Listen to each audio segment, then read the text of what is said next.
जय हिंद। इस वीडियो में समझते हैं कि कोरोना वायरस किस तरह से हमारे शरीर में अटैक करता है और उससे हमारी मृत्यु कैसे हो जाती है, और वैक्सीन किस तरह से उस कोरोना वायरस को हरा देता है, या कोई व्यक्ति स्वतः कैसे ठीक हो जाता है वैक्सीन से, और वैक्सीन कौन सी सबसे ज़्यादा कारगर होगी, हमें कौन सी वैक्सीन को लगाना चाहिए, इस सब के बारे में हम समझा देते हैं।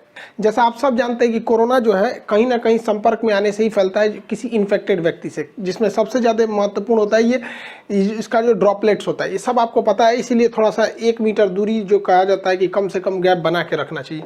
देखिए, कोरोना जो वायरस है ना, इसके बाहर 2 हिस्से होते हैं। एक इसका जो बाहर इस तरह से निकला हुआ है नुकीला भाग, इसे कहते हैं स्पाइक प्रोटीन। यही सबसे घातक है, स्पाइक प्रोटीन। अगर इसका जो स्पाइक प्रोटीन है ये बाहर वाला, अगर इसको तोड़ दिया जाए, इसको टकला कर दिया जाए, तो किसी काम का नहीं, फिर कोरोना से कोई नहीं डरेगा, यही भाग जाएगा। और इसके अंदर एक होता है गुच्छा जैसा, ये इसे कहते हैं जेनेटिक मटेरियल। ये करता है, ये हमारी बॉडी में घुसने में मदद कर देता है, और ये जेनेटिक मटेरियल जो है ना अपने जैसे नए संतान को उत्पन्न कर देता है। इसलिए अगर एक भी कोरोना वायरस आया तो इसके अंदर का ये जो जेनेटिक मटेरियल है, ये उसको 1 से कब 1 लाख बना देगा, कब 1 करोड़ बना देगा, कुछ नहीं पता। तो ये जनरेशन बढ़ाने के लिए होता है, ये स्पाइक प्रोटीन शरीर में एंट्री करने के लिए होता है। ये कोरोना वायरस जो होता है, इसका ये स्पाइक प्रोटीन जो होता है, ये केवल फेफड़े में ही टच कर सकता है, बाकी शरीर में कहीं से भी ये एंट्री शरीर के अंदर सेल में नहीं कर सकता है। फेफड़े के जो सेल होते हैं काफ़ी सेंसिटिव होते हैं, और सेल में भी जो सेल मेम्ब्रेन होता है वहाँ से ये एंट्री नहीं कर सकता है। सेल मेम्ब्रेन कुछ खास चीज़ को ही अपने अंदर जाने देते हैं, जैसे प्रोटीन, विटामिन, इन सब को जाने देते हैं। बाकी जो नया कुछ चीज़ आएगा ना, जो बॉडी में बाहर से लिया जाता है, तो उसको जाने के लिए ये रिसेप्टर लगे होते हैं।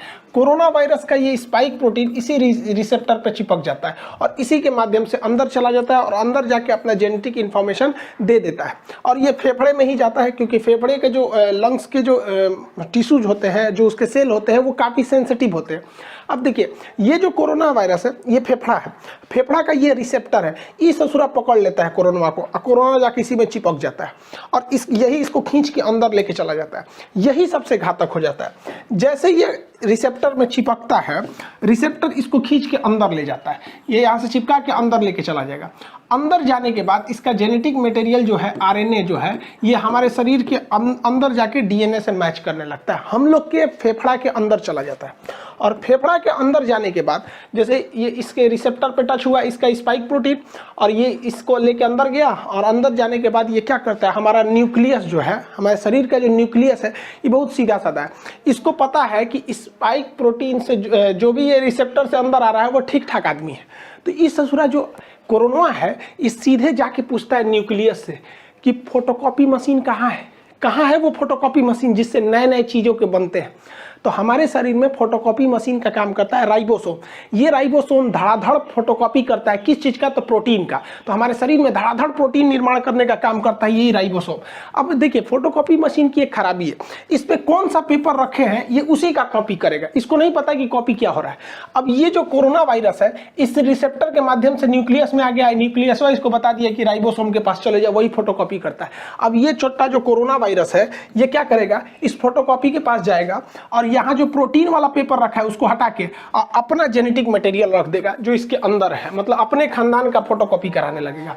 अब एक कोरोना वायरस अंदर गया था, लेकिन राइबोसोम की मदद से वो अपने हजारों कॉपी अंदर बनाने लगा, और फेफड़ा के अंदर धड़ाधड़ धड़ाधड़ धड़ाधड़ कोरोना वायरस बनने लगे सब। अब हमारा ही बॉडी उसको कोरोना वायरस बना रहा है। सोचिए, हमारा खुद का फेफड़ा, हमारा खुद का राइबोसोम जो कल तक प्रोटीन का फोटोकॉपी करता था, उसके स्कैनर से प्रोटीन हटा के आरएनए, ये कोरोना वाला ने अपना आरएनए रख दिया, उसी का फोटोकॉपी कर रहा है। तो इसको रेप्लिकेशन कहा जाता है। बहुत तेजी से बढ़ते हैं सब यहाँ पर। अब पूरे फेफड़े में ना ये कोरोना वायरस घूमने लगते हैं। तो हमारे शरीर का जो इम्यून सिस्टम है, कहते हैं ये कौन चीज है रे, ये कौन चीज आ गया यहाँ पर।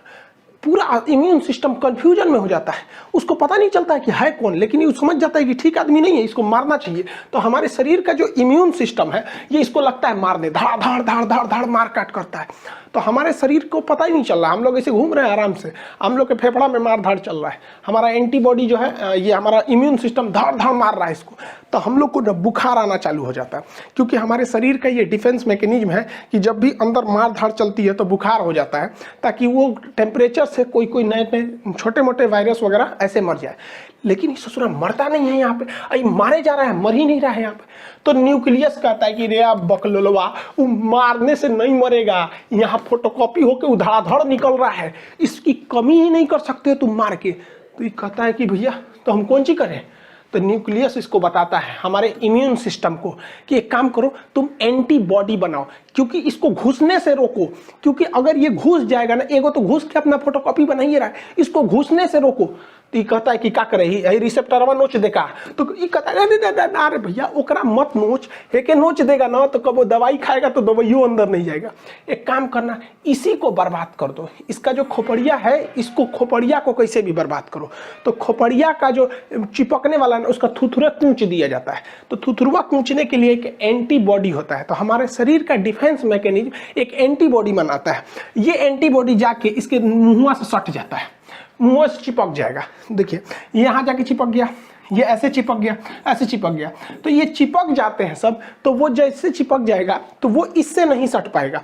अब इसके स्पाइक प्रोटीन जो हमारे फेफड़े के रिसेप्टर से सट रहा था, अगर एंटीबॉडी शरीर में बनने लगेगा तो जाके चिपक जाएगा इसकी स्पाइक प्रोटीन से, और वो चिपक नहीं पाएगा। बस इसी तरह कोरोना सही हो जाता है। जिसके शरीर में एंटीबॉडी बनने लगा, वो एंटीबॉडी जाके किससे चिपकेगा, कोरोना वायरस के यहाँ पर जो स्पाइक प्रोटीन है उससे, और इस सिस्टम को लॉक कर देगा। अब ये लॉक कर देगा तो ये वाला इसमें जा नहीं पाएगा। लेकिन इस ससुरा कोरोना के बाहर बहुत ज़्यादा स्पाइक प्रोटीन है, तो बहुत ज़्यादा मात्रा में एंटीबॉडी होना चाहिए, तभी ना ये सबको लॉक करेगा। अभी देखिए ना, 1 2 3 4 5 पाँचों को लॉक कर पाया, इस ससुरा कहीं ना कहीं से सट के घुस जाएगा। इसलिए हमारे शरीर में एंटीबॉडी ज़्यादा बनना चाहिए। देखिए यहाँ पे खूब ज़्यादा मात्रा में एंटीबॉडी बना है, ये सब देखिए एंटीबॉडी। तो जिसके शरीर में ज़्यादा एंटीबॉडी बना, वो कोरोना जैसे आया एंटीबॉडी बन गया, धड़ाधड़ कोरोना का मुंह बंद कर दिया, अरे चुप ससुराना, तो तू सट के अंदर घुस जाएगा। और जिसमें ये एंटीबॉडी नहीं बन पाया वही लोग मर जाते हैं। तो कहा जाता है जिसका इम्यून अच्छा होगा, अच्छा होने का मतलब वो एंटीबॉडी ज़्यादा बना देगा, कोरोना का मुंह चिपका देगा, थाप दिया, चल चुपचाप रहो यहाँ पे, अब वो बच जाएगा यहाँ पे। अब आपको एक बात समझ में आ रही होगी हल्का हल्का कि वैक्सीन क्या करेगा। वैक्सीन कुछ नहीं करेगा, बल्कि वैक्सीन इसी एंटीबॉडी को बनाएगा ताकि यह एंटीबॉडी कोरोना के स्पाइक प्रोटीन पर जाके सट जाए और उसका मुंह बंद कर दे। अगर मुंह बंद हो गया तो कोरोना हमारे शरीर के रिसेप्टर से टच होके अंदर नहीं जा पाएगा, वो ऐसे ही ऊपर घूमते घूमते अपने से मर जाएगा। तो वैक्सीन का यही मेन काम हो गया कि वैक्सीन जैसे हमारे शरीर में लग जाता है तो इतना ज़्यादा हमारे शरीर में एंटीबॉडी बन जाता है कि ये एंटीबॉडी कोरोना को चारों ओर से घेर लेता है, कहता है कि आओ आओ सट जाओ हमारे में। तो चारों ओर से ये एंटीबॉडी सट जाता है। जब एंटीबॉडी सट जाएगा तो कोरोना के जितने स्पाइक प्रोटीन है उसका मुंह बंद हो जाएगा, हमारे शरीर में एंट्री नहीं मार पाएगा, दूसरा कोई काम नहीं है। जैसे देखिए ये एक ह्यूमन सेल है, अब इसमें क्या है, कोरोना वायरस का स्पाइक प्रोटीन फंस गया है, लेकिन जब उसमें न्यूट्रलाइज किया गया एंटीबॉडी देकर तो ये एंटीबॉडी जाके इससे सट गया है, ये एंटीबॉडी सट गया। अब ये इससे डायरेक्ट टच में नहीं आ सकता है, तो हमें कोरोना नहीं होगा। यही काम होता है हमारे वैक्सीन का। अब इसमें इतना टाइम क्यों लग गया, तो देखिए वैक्सीन बनाने में सबसे बड़ा था कि इसके अंदर का जेनेटिक मटेरियल जो फोटोकॉपी कर रहा था वो क्या है पता करने के लिए। तो बाद में पता चला कि वो आरएनए है। देखिए हमारे शरीर में डीएनए होता है, डाईऑक्सीराइबोज न्यूक्लियोटाइड। डीएनए जो होता है वो 2 धागा का बना होता है यहाँ पर देखिए, और आरएनए जो होता है वो केवल सिंगल हेलिक्स होता है, सिंगल धागा का बना होता है आरएनए। तो जितने वायरस होते हैं वो आरएनए होते हैं, ज्यादातर वायरस आरएनए। अब आरएनए को बनने में ज्यादा टाइम नहीं लगता है, खटाखट आरएनए बनता है, जबकि डीएनए बनने में टाइम लगता है। तो वायरस जो है बड़ा जल्दी जल्दी बनने लगते हैं सब यहाँ पे। तो वैज्ञानिकों ने इसी आरएनए को पकड़ के निकाला, इसलिए जितना वैक्सीन है सब वैक्सीन को आरएनए वैक्सीन, एमआरएनए वैक्सीन कहा जाता है। तो इस कोरोना का जो आरएनए है उसे वैज्ञानिकों ने निकाल लिया। अब देखिए हम लोग में तो डीएनए पाया जाता है, तो डीएनए नहीं है, देखिए डीएनए आरएनए में अंतर नहीं। एक उखाड़ दीजिए इसका तो क्या बन जाता है, आरएनए बन जाता है। तो डीएनए से आरएनए बनाया जा सकता है, उखाड़ के नोच लीजिए बस क्या बन जाएगा, आरएनए बन जाएगा। तो वैज्ञानिकों को कोरोना वायरस का आरएनए मिल गया। तो कोरोना कैसा वायरस है, एक आरएनए वायरस है, बस हमको ये मिल गया। अब वैज्ञानिकों ने क्या किया, इस आरएनए वायरस को केमिकल से कमजोर करके इसका नकल कर लिया, और इसे नकल करके जैसा इसके अंदर आरएनए था वैसे ही आरएनए को इंजेक्शन से हमारे बॉडी के अंदर भर दिया। और जैसे बॉडी के अंदर भरा तो बॉडी के अंदर क्या पहुंच गए सब, ये कोरोना वायरस। बट ये ओरिजिनल तो है नहीं, ये तो लैब में इन्होंने आरएनए से बनाया है, ओरिजिनल नहीं है। अब बताइए, ये ओरिजिनल नहीं है लेकिन दिखने में तो उसी के जैसा है, और जब दिखने में वैसा ही है तो शरीर के अंदर जाएगा तो शरीर के अंदर से एंटीबॉडी बनने लगेंगी ज़्यादा ज़्यादा, और इन दवाओं में एंटीबॉडी को बढ़ाने के लिए केमिकल मिला दिया जाता है, तो ज़्यादा से ज़्यादा एंटीबॉडी बनने लगेगी। तो जब कभी हमें वैक्सीन लगा दिया जाता है तो यह वैक्सीन एंटीबॉडी का निर्माण बहुत जोर से करने लगती है और हमारे शरीर में खूब ज़्यादा एंटीबॉडी हो जाता है, जो कि नकली कोरोना वायरस को देखकर बना होता है। और इसी बीच में ना पूरे उस कोरोना वायरस को घेर लेते हैं, हमारे शरीर में पूरा का पूरा एंटीबॉडी हो गया। और जब कभी भी ओरिजिनल कोरोना आता है तो हमारे एंटीबॉडी घेर लेते हैं कोरोना का, चाचा आ गए, चाचा आ गए, चाचा को घेर लो, चाचा को घेर लो, पूरा घेर लेते हैं चाचा को, चाचा का थूथूर चिपका देता है, लो चुपचाप सट गया यहाँ पे, तो सटा लेते हैं सब। अब कोरोना तो कुछ कर नहीं पाएगा क्योंकि वो डायरेक्ट सेल मेम्ब्रेन में नहीं घुस सकता है, क्योंकि सेल मेम्ब्रेन सेमी परमेबल होता है। बायोलॉजी के बैच में पढ़ा दिए थे, सेमी परमेबल का मतलब होता है अर्धपारगम, मतलब किसी खास चीज को जाने देगा और कुछ खास चीज को ही आने देगा, उस खास चीज में कोरोना शामिल नहीं है। इसलिए कोरोना जब भी जाएगा तो रिसेप्टर से जाएगा, और ये एंटीबॉडी जाके कोरोना के स्पाइक प्रोटीन का मुंह चिपका दिया, रिसेप्टर से सटेगा नहीं। यही एक सिंपल फंडा होता है वैक्सीन का, ये वैक्सीन यही काम करते हैं सब। अब दुनिया के कई तरह के वैक्सीन है, जिसमें फाइजर जो है वैक्सीन, इस ससुरा अमेरिका का है, इसको -70 डिग्री पे रखना है, ये भारत में पॉसिबल ही नहीं है, हालांकि इसके साइड इफेक्ट ज़्यादा देखे गए। रूस का स्पुतनिक वैक्सीन है, और यूएनओ ने बनाया है गरीब देशों के लिए, अफ्रीका के लिए, जिसमें भारत की भी योगदान है, नोवावैक्स ये वैक्सीन है। ऑक्सफोर्ड यूनिवर्सिटी और एस्ट्राजेनिका ने मिलकर जो वैक्सीन बनाया है उसे भारत में नाम दिया गया कोविशील्ड। ये वैक्सीन भारत में बनी नहीं है, इसका प्रोडक्शन होगा serum institute of India Pune में, जिसके सीईओ हैं आदार पूनावाला। तो ये वैक्सीन है, जितनी वैक्सीन है ये सारी की सारी वैक्सीनें mRNA पर डिपेंड है, यानी आरएनए वैक्सीन है। मतलब कोरोना का कॉपी करें, हमारे बॉडी में घुसा दो, उसको देखा देखी जब वो बनने लगेंगे एंटीबॉडी, तो उस एंटीबॉडी की मात्रा बढ़ा दो, और जब ओरिजिनल कोरोना आएगा तो उसका थुथुर चाप देंगे सभी, सब इसी पर काम करता है। लेकिन भारत का वैक्सीन इस पर काम नहीं करता है। भारत का वैक्सीन जो है भारत बायोटेक ने बनाया, इसे भारत बायोटेक ने, इसका नाम है कोवैक्सीन। ये अलग ही कंसेप्ट है। कोवैक्सीन में क्या किया गया है कि कोरोना वायरस को ही कमजोर करके उसको थूर कूच के हमारे शरीर में भर दिया गया है। अब बताओ, उसे थोड़ा थुरा कूचा गया है, इसका जेनेटिक मटेरियल को खूब अच्छा से कूच काच दीजिए और कूच काच के हमारे शरीर में भर दीजिए, और शरीर में जैसे भरेंगे तो जाएगा अंदर, न्यूक्लियस से कहेगा हमारा फोटोकॉपी बनाओ, ये बेचारा अपने कूचा गया है, एक फोटोकॉपी निकलेगा तो ऊंचाई निकलेगा, तो हमारे शरीर के एंटीबॉडी आके छाप लेगा सब, इसको कहेगा मारो मारो मारो मारो मारो। अब भाई हमारे एंटीबॉडी इस कमजोर कोरोना को खूब अच्छा से मार देगा।